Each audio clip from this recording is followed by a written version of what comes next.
Tonight we are going to do the hexagonal beam, and I got to tell you, I spent all week here working on this because I've never had one, and I wanted to learn more about it and find out more about it. So what I did was I spent the week learning about it and putting together a slideshow and everything to talk to you Then I'm guys sure about you it. know what this is. There you go. There's your base plate. Yep. Yep, which is about 80 or 90 bucks probably, and I suggest buying one, trying rather than trying to make one. Also, your standoffs, you might buy those too. They're about 200 bucks. There's and we're going to discuss all this tonight as we get into this. So there's a lot to this, and we're going to discuss it. Before we get into that, I want to mention I've been doing a lot of FT8 this week. I've got 9,100 contacts right now, and I've got a little deal going with myself. I'm trying to make 10,000 contacts by the end of the year. So I've been working the bands up and down every day trying to make contacts, and I've made about 80 or so today. Um, I've been working a lot of 80 late at night, and although it's not an unusually long band, it's been doing really good late at night. And 40 has been fun. 20 this morning, I got on 20 a little earlier than I normally do, and I hit Australia just like that. Boom. FT8, not voice, but I hit Australia, and it was really cool. So you never know what you're going to get. I was kind of running that gray line, you know.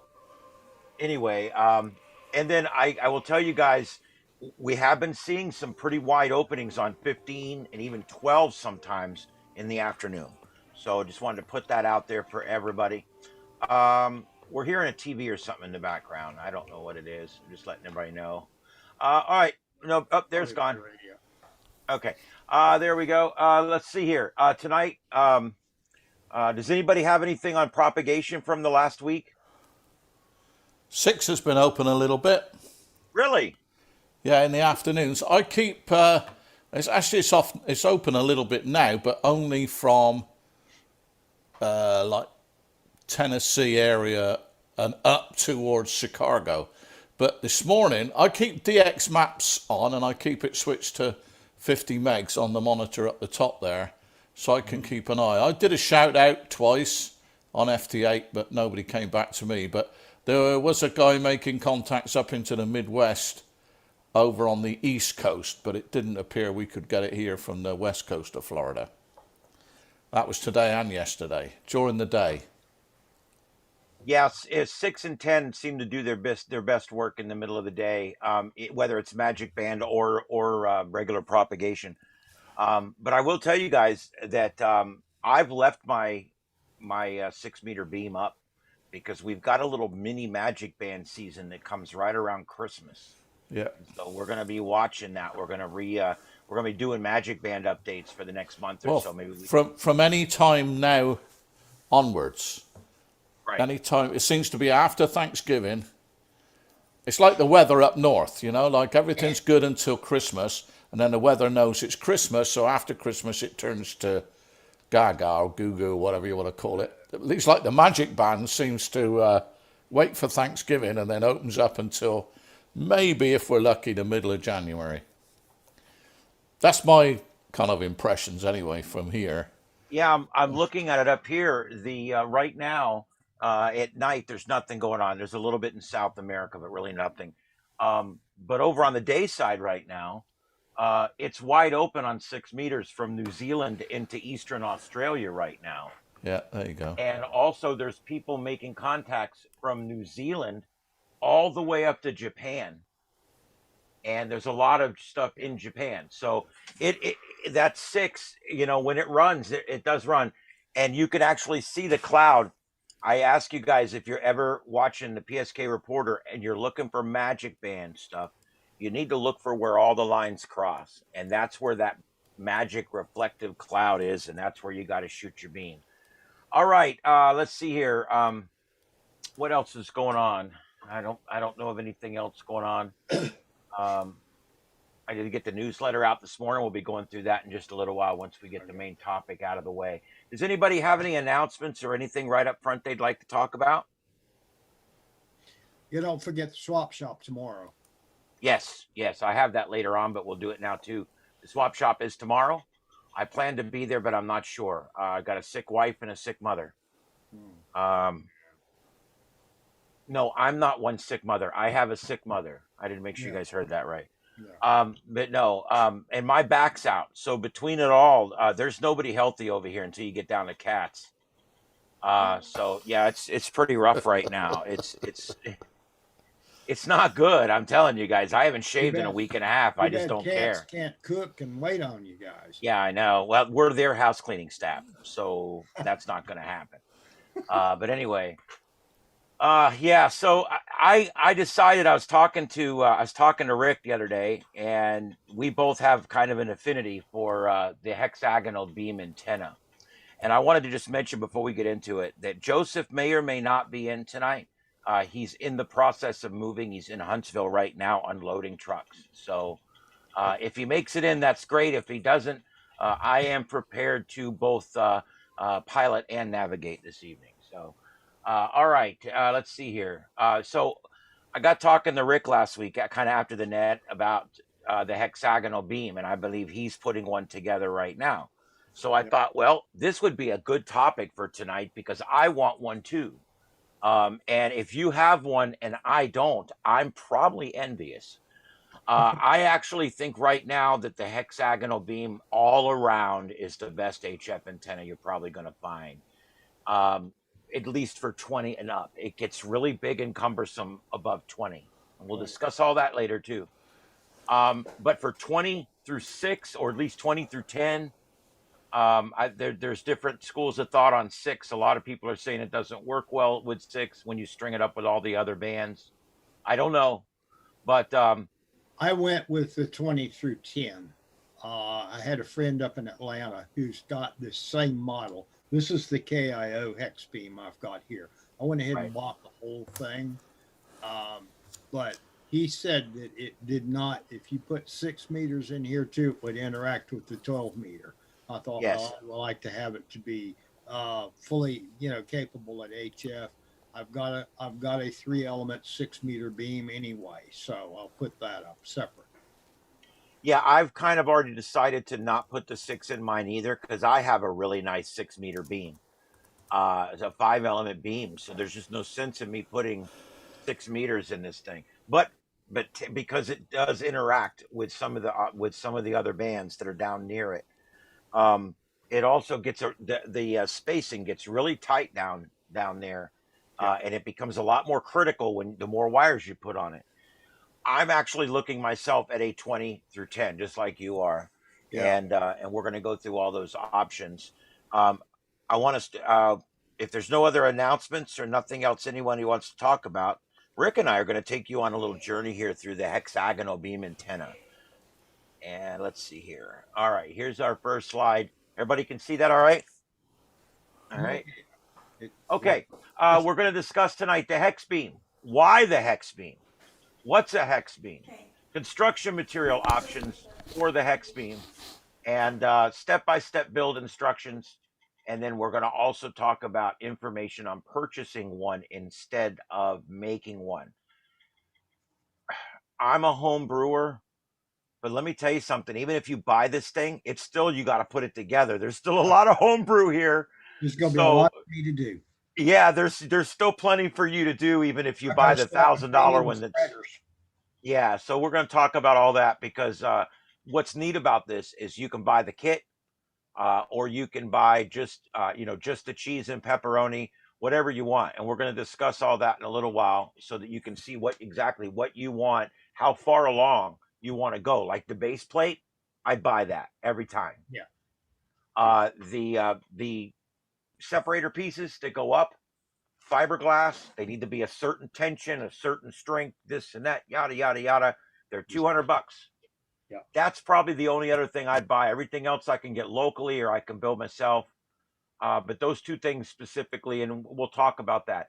Um, let's see here. Let me get back to this page. I think, therefore I am. You guys know that's my little saying here. And embrace the hobby and all its wonder and delight. And don't get bogged down in the politics. God knows we all hate politics right now. All right. Tonight we're going to talk about several different designs. This is a homemade one right there that you're looking at. It's completely homemade. It's on a ladder. Huh. It's an extension ladder. He's got it mounted on that. He puts the ladder up. He puts standoff. He puts the cable, the guy wires down from the ladder, and he's got his beam up there stuck in the only hole of sky that he has. And what a neat thing that he built there. And that's all a homemade one. And I don't think he has a lot of bands on there. I think it's just a few. You can make one just for 17 if you're a CBer. Okay, let's see here. I don't think you can mix 17 with 15. What is it? 15, 18. When you get CB in there along with the 3 or 4 that we want to put in there, they're too close together. You're talking about 11 meters then. 11 meters. That's what I'm trying to say. Thank you. Yeah, I was going to say, you cannot put. I said the wrong. I'm bad with numbers, guys. You have to forgive me. But the 11 meters CB, you can't really get it in there. It's too close to 10. And then, of course, you got 12 right there. And it's just the wires are like this close together, and they're going to interact with each other. And again, it wouldn't work. But you can build one just for CB, and it should work for 11 meters or whatever I'm calling it this week.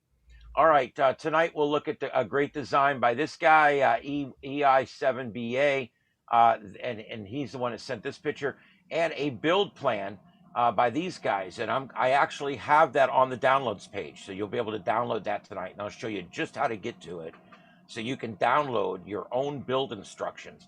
I was going to make build instructions, found these, said not reinventing the wheel. Yeah, no point in that. No point in it at all. Okay. Nope. What's a hex beam? A hex beam, or it's also called a hexagonal beam, is a type of directional antenna for HF. It's just a 2 compact element beam folded back so that it occupies less space. You have to look at this thing as a fancy Yagi. It really is just a fancy Yagi. And instead of the elements coming straight out, you have a driven element and you have a reflector in the back. There's no directors. It's just a driven element and the reflector in the back. And the reflector is bent around this way, and the the driven elements are in like a V. And you can see it right up here in this diagram. This is such a cool thing. This to me is like the space age antenna. We've arrived. This is it here. And if it doesn't work, you can stretch fabric over it and use it as an umbrella. Doesn't it look like an umbrella that got caught in the wind? Yeah. Believe it or not, some people actually call it. It's also called a wire beam antenna, and also an upside down umbrella antenna. So it can be called all different things, but the hex beam is kind of what ham guys have settled on calling it. Yeah. It may also sometimes be known as a W antenna, referring to the shape of the driver. So there's 5 names right there that you can call this thing. I suggest hex beam. The original version was 2 W's. Yes, it was. And we're going to discuss that on the next slide, I believe. Yeah. There was the hex beam, and then there's the broadband hex beam, which is what you're looking at right here. In the original one back here, these went up and down just like the front ones. Yeah. It was totally different.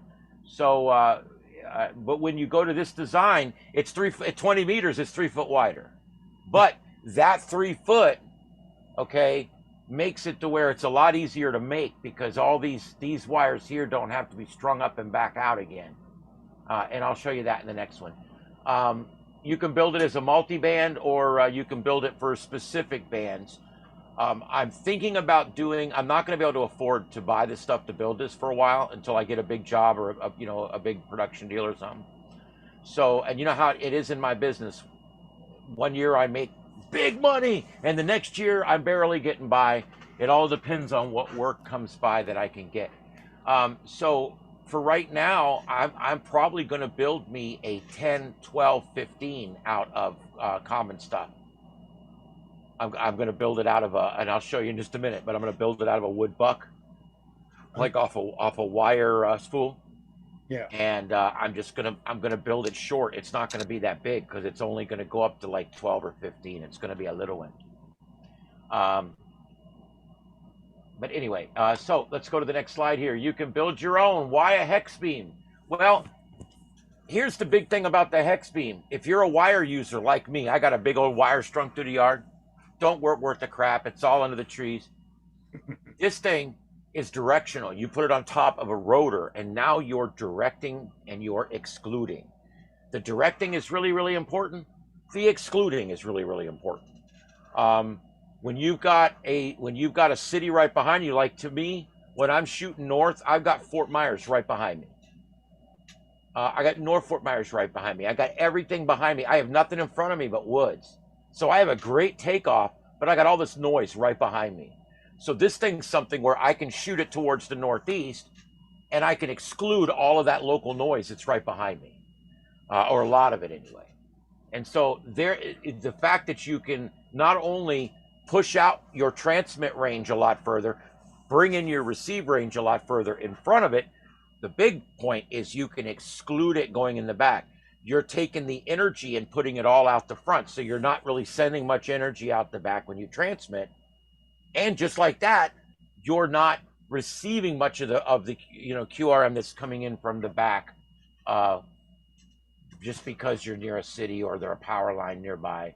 If you got a power line right near the shack like I do, you should be able to. I'm gonna be able to aim this thing towards Texas and put that power line right behind me, and I'll be able to hopefully be able to eliminate some noise. You can get 5 or more bands with low SWR with this new design. With this, the new broader band design, you can basically get a really good SWR across the entire band, as long as you've tuned it. Basically, you've cut the length of it so that it's in the middle of the usable band. It's a wide enough bandwidth that you can use this antenna all the way across the whole band without a tuner. Try to do that on a regular Yagi. Yeah, or anything for that matter. It's difficult. Yagis, as much as I love them, can be finicky and not as wide as you'd like them to be. This thing has a very wide bandwidth, which I think you can get. In other words, you can get a really good SWR all the way across our legal band where we're allowed to operate. So that's great. Whether you're going to go do FT8, then you want to go from there up and do voice. You won't have to get a tuner. You won't have to do anything. It's all going to work just from there. It's got broadband characteristics, low weight and low wind load. That's nice. Down here, you still need to take this down for storms. It's not going to be something that's going to take 100-mile-an-hour winds, and we'll discuss that in just a second. Construction from General Hardware Components, yes, with caveats. This thing is, if you're building it for 20 meters, this is something you can't just build with household crap, okay? It's going to have to be a little better than that. It's going to, and we'll get into that too. Ease of adjustment. It's pretty easy to tune this and make it a little tighter, a little looser, and to make adjustments on it. Requires less space to set up and use. This is a huge one for me. I got a big hole right over my house. I'm going to be able to put this thing up in that hole and get it up above the trees, up at 35 feet or so. And that's going to get, I guarantee you, that's going to give me 3 times what I'm getting now on this wire that's stretched underneath the trees. So I'm looking forward to it. I can't wait to get one of these things. Just a couple of questions and answers here. Are the wire links critical? Yeah, if you change the wire length for the reflector on 10 meters by 1 inch, it changes the design frequency by about 130 kilohertz. So it does. It's just like any other antenna. We're going to make it big. We're going to make it a little bigger than we're supposed to. We're going to cut everything a little long, and then we can tune it down. You're much better tuning with a tuner than you are with a tape measure. If anybody'd like to comment on that, I'd appreciate it. No? Am I right? I guess I'm right then. You could tune it with a tape measure, but you're better off with a tuner. How high should the hex beam be? The higher the better for DX generally, as it reduces the takeoff angle for the main RF lobe. However, the hex beam can be quite effective even at modest heights. Everything I've said, 40 feet seems to be pretty much optimum. Higher than that begins to have, what do they call it? Limiting results, I guess you would say. Diminishing return. Diminishing results. Thank you. Yes, diminishing returns over 40 feet. Under 40 feet, you start to have fairly good drops in performance.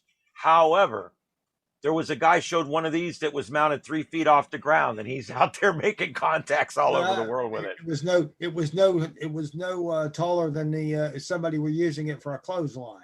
It looked like a clothesline, yeah, and I was like, that's pretty cool. So British friends would call it a washing line, but It affects your takeoff angle, and it also eats up some of your juice. But if you can't get it up on a tower, you could sit this thing 5 feet off the ground on a picnic table in your backyard and hook it up. Yeah. And it'll work because it doesn't use counterpoise. It's all built into the antenna pretty much. Yeah. So the main thing is just getting it away from the ground. All right. Let's see here. Yeah, they don't handle wind that well when you get over about 60 miles an hour. And they don't handle ice very well either. Yeah, that one on the right was taken out by a ice storm, I think, and then and possibly the one in the middle too. The one on the left was like hurricane damage. Yeah, but they're like anything else. You know, it's a sail up there. Look, the good news is there's no fabric or anything to really catch the wind. Most of the wind flies right through it, but you got to watch out for that. Here's what we were talking about. This is what Rick was talking about. Originally, they called this thing the hex beam or the hexagonal beam. That was this one here. The one I'm suggesting you make is this one over here, which is the broadband hex beam. Notice the difference. They make a big deal. It's 3 feet wider. I don't care. If it gives me a much better SWR all the way across all the bands and better performance even, I'm definitely going to build the one on the right, even though it's a few feet bigger. It's not that big a deal. Anything on this, guys? Rick, have you used the other one or anything about that? I haven't used the other one. This is my first experience with it too. So I'm just, you know, I'm not going along for the ride. And just, you know, if there's anything I know, I'll pop in here. But yeah, I did want to bring up the original design and then of course the newer design, which is wider banded. The diameter, like you say, there is 22 feet. So your turning radius is like 11 feet from the rotor. So that's how big it is. Which, if you think about it, it's not crazy. Now, you want one that does 30 and 40.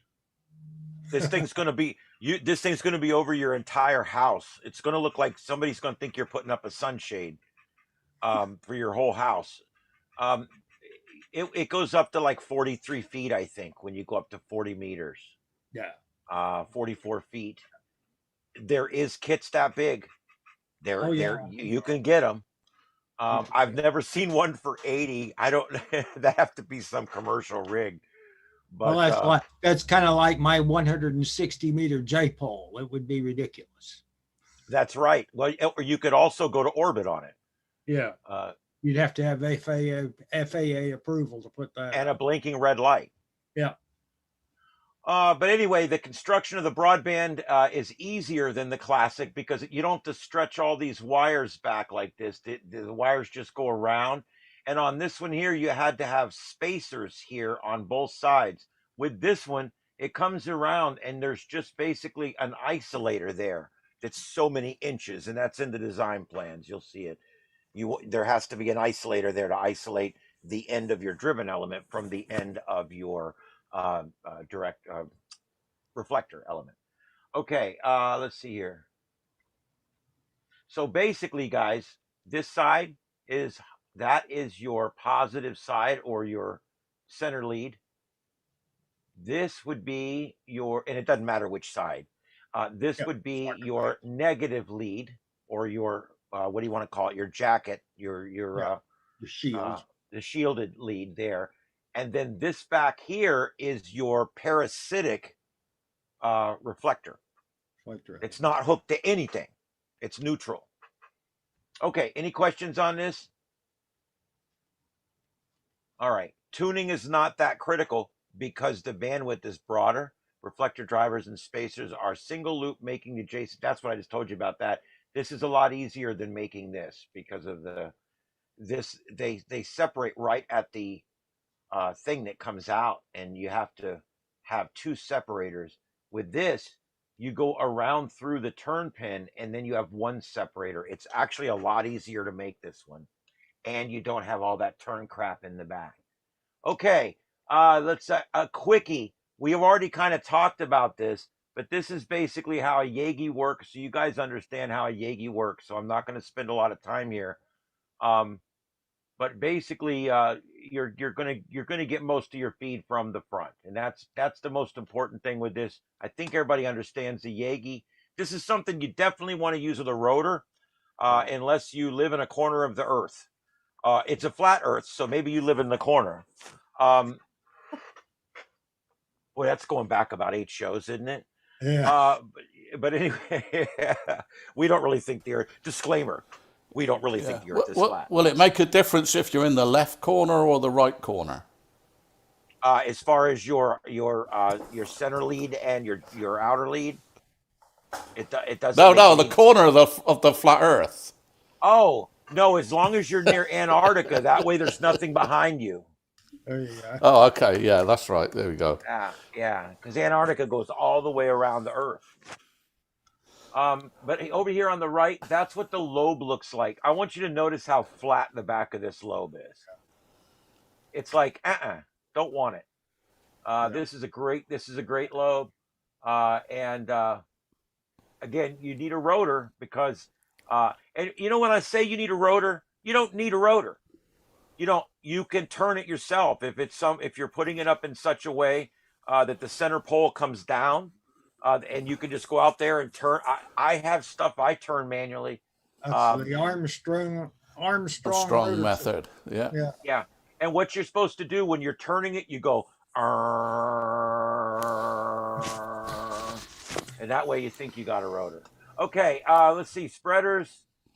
This is probably going to be one of the hardest parts of this thing is you got to have spreaders. The spreaders, they recommend against PVC because it's a little heavy. But the other part about PVC is you get too much sag. This needs to be straight, and then it needs to fight against the curve. PVC tends to sag against the curve, if you know what I mean. Yeah. And it doesn't really give you the right shape. You're going to have issues with it. I think if I were going to work with PVC, it would be on the smaller. Like I'm going to build me a smaller one out of 3/4 inch PVC. Yeah. But I'm going to build like a 10-12 that I can just play around with. And I'm going to stick it up on top of my dual Yagis at 30 feet and start spinning that around and see what I can hear on it. Fiberglass tubes are recommended for the spreaders. They need to be 136 inches in length for 20 meters. I would base your design on 20 meters. Any bigger than that, it gets crazy. Any smaller than that, you lose 20, which is the band. Yeah. Okay.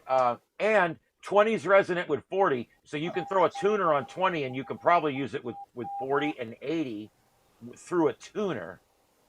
Your lobe may not be perfect, but it will still work and you'll still get some performance. Now, let's say, what's the best thing for my spreaders? Well, here you go. I think this is probably going to be the best thing for spreaders is to just buy them. They're $200.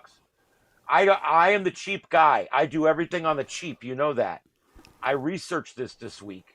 And I could not find a viable alternative. One guy built one out of fishing poles, but it didn't work that well. One guy built one out of PVC, but it didn't work that well. And finally, you know what? Everybody I read got to the bottom and said, just buy the $200 spreaders. Yeah. Just buy the $200 spreaders. That's Max Gain Systems. So I actually happen to know the guy that owns that from Atlanta. And they've got a $150 set, which they got on back order. The $200 is it's already black. So, yeah, that's new. Yeah, there is a couple of options out there that are a little cheaper than this. As far as Max Gain Systems, the only reason I bring them up, No one had as much stuff out there. They have all the parts to build everything. Max Gain Systems. Yeah. So I would just check them out and then also price it out. Check eBay. I Yeah. found a base plate. Well, I'll show you that in just a minute. We're going to get Yeah. to that. Let's see here. This is the kit. This is the kit. Their kit comes with this. It's one tube into another tube. It's basically three tubes. Yeah. And that's Each what one you is get. each one is graduated down or whatever. Yeah, that's the way mine is. I think Right. same source.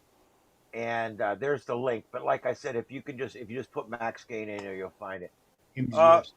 Now let's talk about center plate. You can buy them like Rick did, which is what I would do. $55 right there on eBay. DX Engineering has this one that looks like they used it in like a Transformers movie or something. But that thing's pretty cool, man. I don't know Yeah. what that is, but that thing's pretty cool. So there's some different options out there, all the way from the cheap to the expensive. Or on the left, if you're going to build a smaller one like me, start out with a buck and build it with a wood buck like this. A buck is off the end of a spool.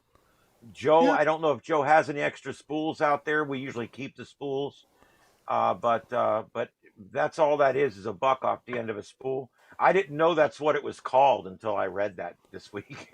It's called a buck. Fuck. Uh, Okay. That's a new one for me too. Me too. You learn stuff on this show. That's right. Anyway, go ahead. Does somebody have something?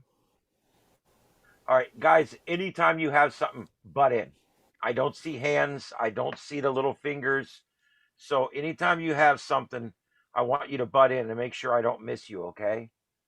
And All right. that using the pizza tin as the centerpiece, but I don't think it would be strong enough. No, well, unless you're building one for 2 meter. There you go. 2 and 6 or something. 2 meter sideband. Big There you thing go. right now. Not. That's a possibility. You know what? I've played around with it, and I think there's something to it. I think that we could probably. I think that there's actually stuff to 2 meter sideband. There's actually people on 2 meter sideband. Um, I leave my machine on sometimes on my 40-foot Ringo, and I leave it on upper sideband 2 meter on the 2 meter USB channel, and I'll wake up in the morning and it heard 3 or 4 people overnight. Now, I don't know if I'd have made a contact with them. Most of them were in Florida somewhere. But I just thought it was cool that if you leave it on long enough, it will hear somebody on something.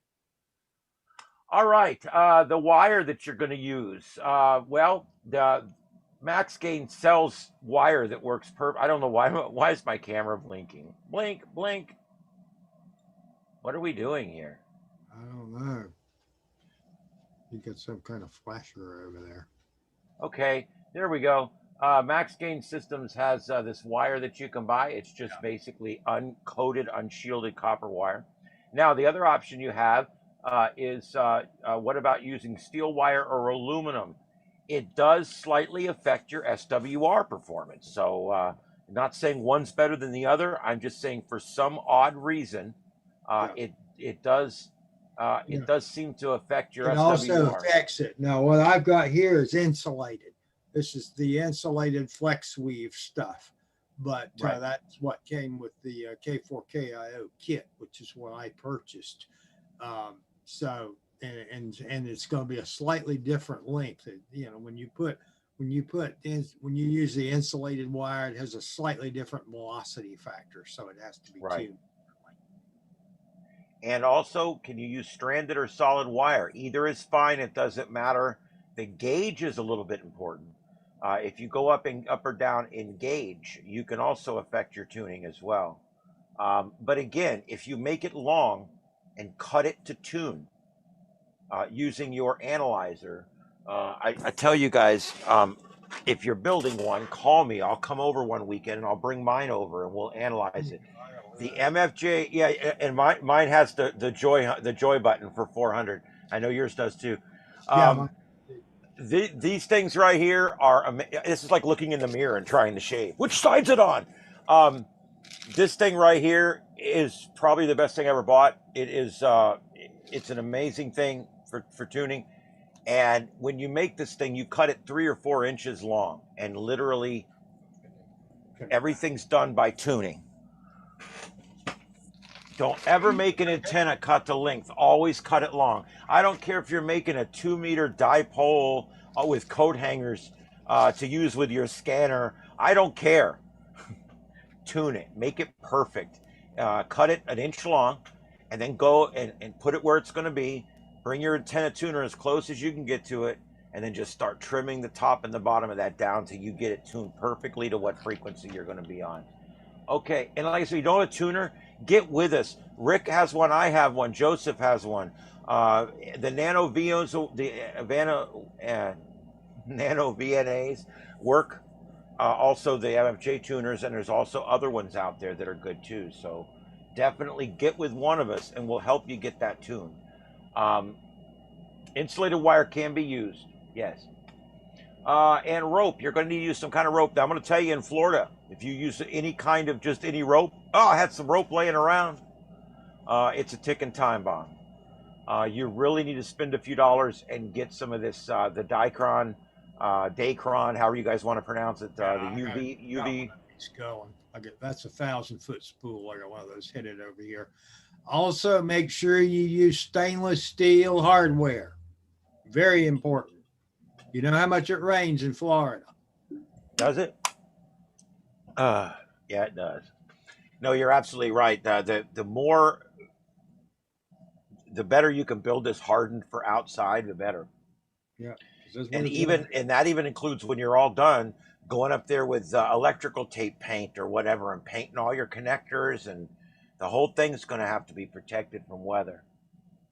And all this stuff can be bought at Max Gain Systems or at about 20 other shops. I'm not plugging a specific one.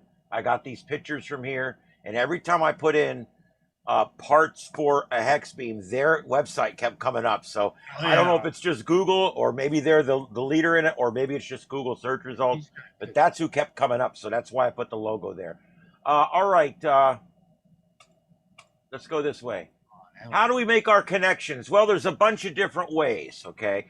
The lower right, that's the lower long picture there with two different things. That shows you one way to do it, where you actually put the wire strap or whatever underneath the radiator clamp. Is that what you call those, radiator clamps? Yeah. For lack of a better word, I don't know. Like. Yeah, I'm a nerd, not a mechanic. Yeah. And anyway, you put that under there, and you clamp her down, and that gives you, and your wire can run right through there. Look at that, right through there.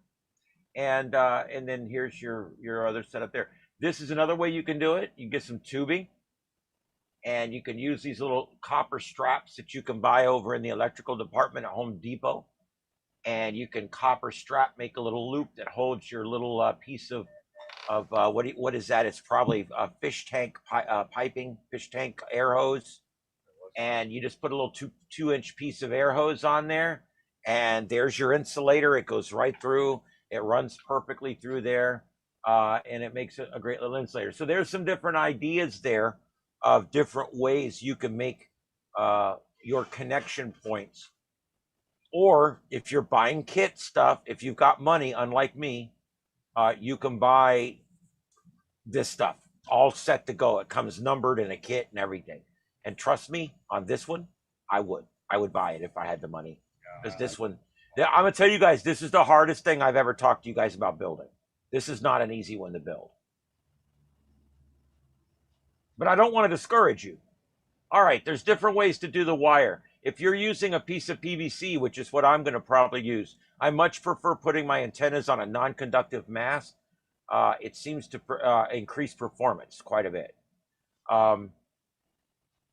You can run your wires. You come down from the top. You're supposed to come down from the top. I guess you can go up the back, or I don't know. It said you're supposed to come down from the top. I don't know.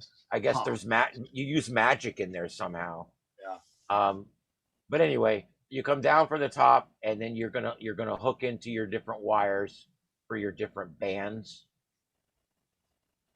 That top one's gonna be 40, whatever, or They'll 20. be 20 usually. Yeah, 20, and then going on Yeah, down 17, 15, 15. and then notice 12 and 10 are pretty Yeah, close down here. they're pretty close This is together. another way you can do it. This is the way they actually suggest you do it, which is kind of what he did here too. You used coax between your connection points. See that? Yeah. Over here, this one's a little harder to see, but they didn't use coax here. It's just like automotive wire or something, which works, but that doesn't look right to me. It's not shielded and all that I like it's think supposed to be. that's coax. It's just the way they've got it all dressed up so that it will withstand the weather. Well, Make, these are like horseshoe connectors, and there's yeah. a red wire and a blue wire. I don't know. It's kind of hard to tell on that picture, but when your wiring goes on this thing, this is how it needs to go. You need to cut pieces and do it like that, and then when you're all done, you paint the crap out of it with electrical paint, and then come back and spray it with paint, whatever you got to do to protect it. Um, should you connect the bands with wire or coax? They suggest 50 ohm coax. Yeah. RGA. Do I need a balun? A balun? Yes, they suggest it's a good idea because the surface current flowing on the exterior of the coax, distorting the radiation pattern. The best price for a ferrite bead balun I have found is there's a suggestion there.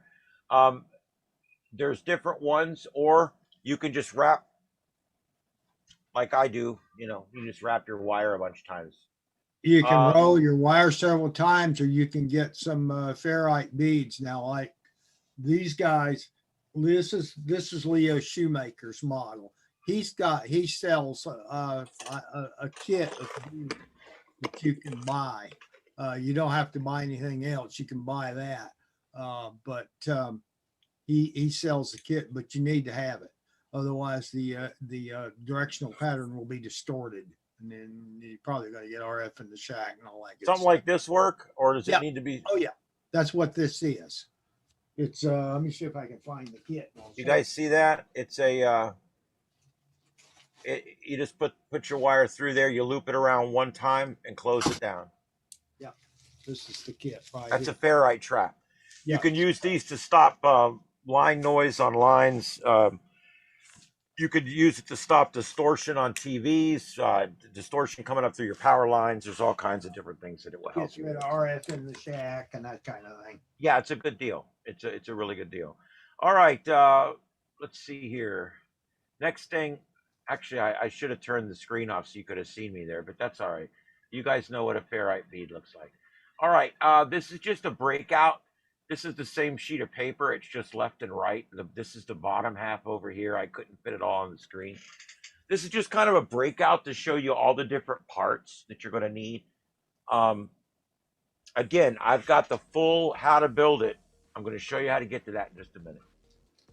This shows you how your wires hook up. See how it brings the wire up and you start at the top and go back down again. Connect to the top.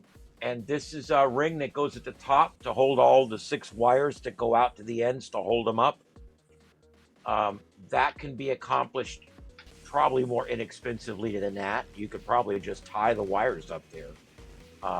You would need to have some way to keep them up there, but you could do it. There's the plate you need to make with the U-bolts, but this shows everything. Here's your measurements. And what I suggest is when you build it, this is all in that guide. My goal tonight was to not have you ready to build when you walk out, but to know if you're going to build or not.